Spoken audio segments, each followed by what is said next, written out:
Today, we face the risk of an all-out escalation in Israel and Gaza, with the threat of a ground offensive still palpable and preventable only if Hamas stops rocket firing.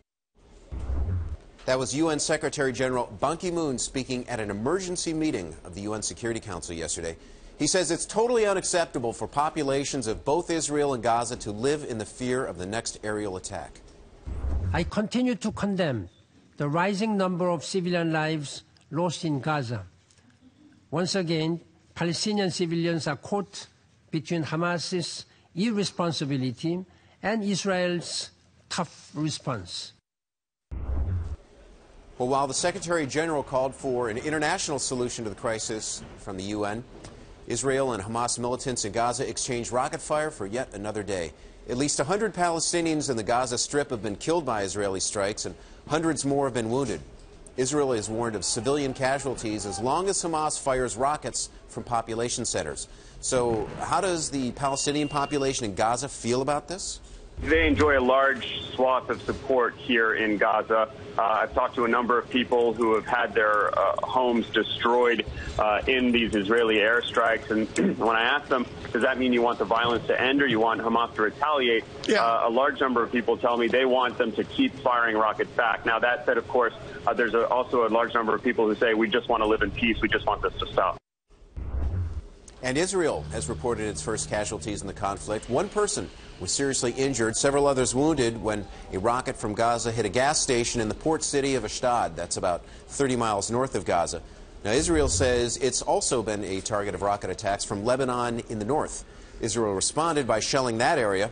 Wasn't clear whether the rocket was fired by Hezbollah, the Muslim organization with which Israel also has a conflict history. But about halfway between Gaza and Lebanon is the city of Tel Aviv, where you can hear air raid sirens throughout the day. The city is protected by Israel's Iron Dome rocket defense technology. Here's a snapshot of the scene in Tel Aviv in the raw.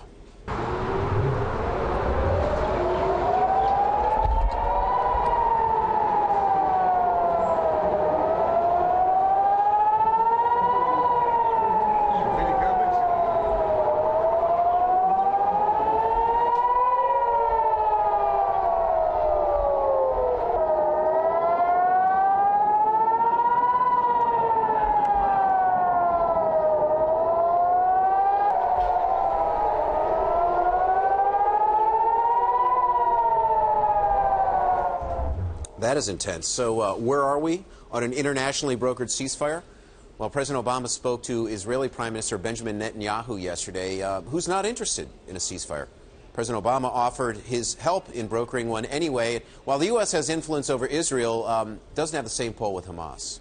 If you talk to Palestinians this morning, they're saying that they feel Obama is giving Netanyahu the green light to continue this operation and even is supporting a ground invasion by not putting enough pressure on the Israelis. On the flip side, America has very little to no influence on Hamas.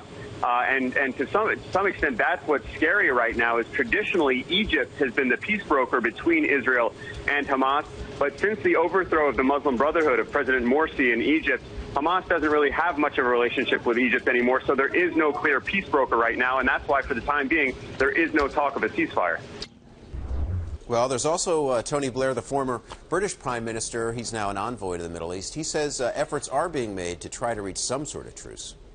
We're at a very, very critical point, and obviously in the international community and in the region, I think we have got to do everything we can to put in place both that short-term change in the circumstances here and then that longer-term plan that allows us to create a situation in which the people in Gaza, the West Bank and in Israel feel that this is not then going to recur and that there is some genuine plan in place that's going to allow this situation to be resolved for the long term, for the security and peace of the people here.